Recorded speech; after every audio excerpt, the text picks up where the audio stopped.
Do you struggle with a long statistics question in your exam? Let's go through an example together, all right? So what we're looking for here is a probability. Now, when we're talking about probability in statistics, most likely it's going to be the z-score equals x minus mu over standard deviation, okay? If you have a standard deviation, for example, because a probability part does come up here, that doesn't do this. So, for example, if we read through the question here, it says, so we have a mean age. So this is your mu. The mean is always mu. Okay. The standard deviation is 10.6 years. So that is your standard deviation. Typically, your x is found in the part just at the I. So it's usually x is your like specific question number, if you know what I mean. So here it says find a probability the person is less than 50 years old. So x will be 50. Okay. So if we do that, okay, so just sub everything in. So 50 minus 48.2 over 10.6. You're going to get that z is 1.7 basically. Okay, 0.17. Now what you want to do is you want to go into your log tables, go into that table, the one with all the numbers. You should know it if you've done statistics before in school. And then that'll give you your p-value, which is the probability. So the probability in this case, if you go to the z-score of 0.17, is 0.5675. Or you can say 56.75%. They both work, okay? Now, to do II, it's the exact same thing, just backwards. See here, we have a probability, exactly 10%. So that's probability. And then it says who are at least A years old, find the value of A. So who are at least A years old. So we're actually looking for the X.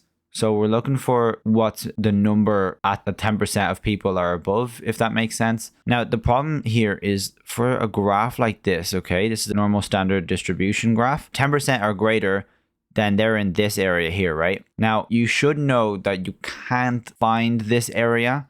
It's not possible. So what we have to do is you need to find this area. And usually you find this area and then take away to get this part, okay? So if we take a look at this piece here, we can find the Z score, which is where this piece with this here piece here is, and now we can find X using that. So if we take a look at the probability, it probably is 0.1, and then this here is 0.9. So I'm actually going to use the 0.9 since we can only read from the left. From here, we know the probability is actually 0.9, so we're no longer looking at this. Okay, the probability is 0.9. Since 1 minus 0.1 is 0.9. So then from the 0.9, you take the closest value you can find, the closest Z score to the 0.9 on the graph, okay? In this case, it's 1.28 or 1.29. They actually both work. They won't dock you marks for how you round, which is obviously great. So now what we know is we know that 1.28 equals, and then the same thing again. So X or A, not equals, minus the mu, which is 48.2 over standard deviation, which is 10.6. Okay, so then from here, it's just a little bit of algebra, multiply both sides by the 10.6, and then add 48.2 to both sides. You'll get A on its own, which equals 62 if you round up. Okay, since it says to the nearest whole number. All right. So that's part A. Okay, now for question B is more of a probability question than a statistics question. So during the most recent stay, 1/5 of the customers use the pool. 6 of the customers are picked at random. Find the probability that exactly 2 of them use the pool. Now, you might be looking at probability and thinking, oh yeah, so it must be Z-score. Okay, I don't think it's Z-score. The reason why I don't think it's Z-score is because for Z-score, I need an X, I need a mu, and I need a standard deviation. Do I have any of them? No. So it must be just the basic probability that we know and hopefully love. Let's see here. So what we want to do is we want to use a Bernoulli trial. Okay. So what you do is you have how many customers? 6. Okay. So 6 is going to go here, and I'm going to choose 2 of them. since that's how many I'm looking for, 2, okay? Now I want to multiply by the chance of success, or in this case, the chance that they use the pool, okay? Chance that they use the pool to the power of my, like, how many people used it, and then the other way around. So I'm going to use the probability that they didn't use the pool to the power of basically 6 minus 2. So in other words, how many people wouldn't have used the pool, okay? So it's this multiplied by, like I said, 1 over 5 squared, since it's 2 people. And if, well, firstly, 5 over 5 minus 1 over 5 is 4 over 5. And then if 2 people use the pool, there's 6 people. So that must mean that 4 people don't use the pool, right? So you just do this calculation here, and you will get 0.24576. It doesn't say to round or anything. So if I were you, I would leave it like this, okay? The next part, n of the customers are chosen at random, okay? The probability that none of them use the pool is 0.047. Work out the probability, or work out the value of n, sorry. So what we want to do here is the exact same thing, okay? It's just a bit of a mix around. So n, so we actually don't know how many people there are, so I'm going to say n. Now the probability that none of them use is 0, as in there's none, so 0 people, okay? Now the probability that people are in the pool, again, nobody's in the pool, so that must be 0, okay? The probability that they don't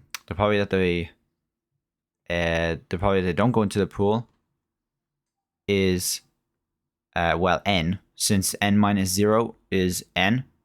So however number of people there are there, and that's going to equal our probability, which is 0.0047.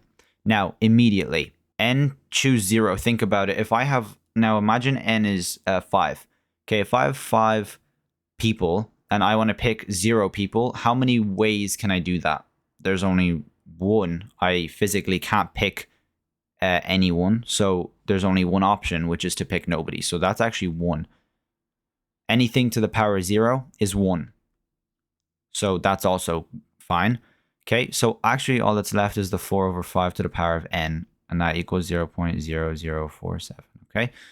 Now, in order to bring this n down, I'm gonna do the log. All right. So what we're gonna do is I'm gonna do log on both sides. Okay. So what I'm gonna get is I'm gonna get n ln 4 over 5. All right. So I'll put brackets there maybe. And then, of course, if we ln the left, we have to ln the right. 4, 7. Okay. Put them in brackets as well there, like that. Okay. So now to find n on its own, n equals ln 0.0047 all over ln 4 over 5. So you can put that into your calculator, and what you're going to get is n equals 24.021. So n equals 24.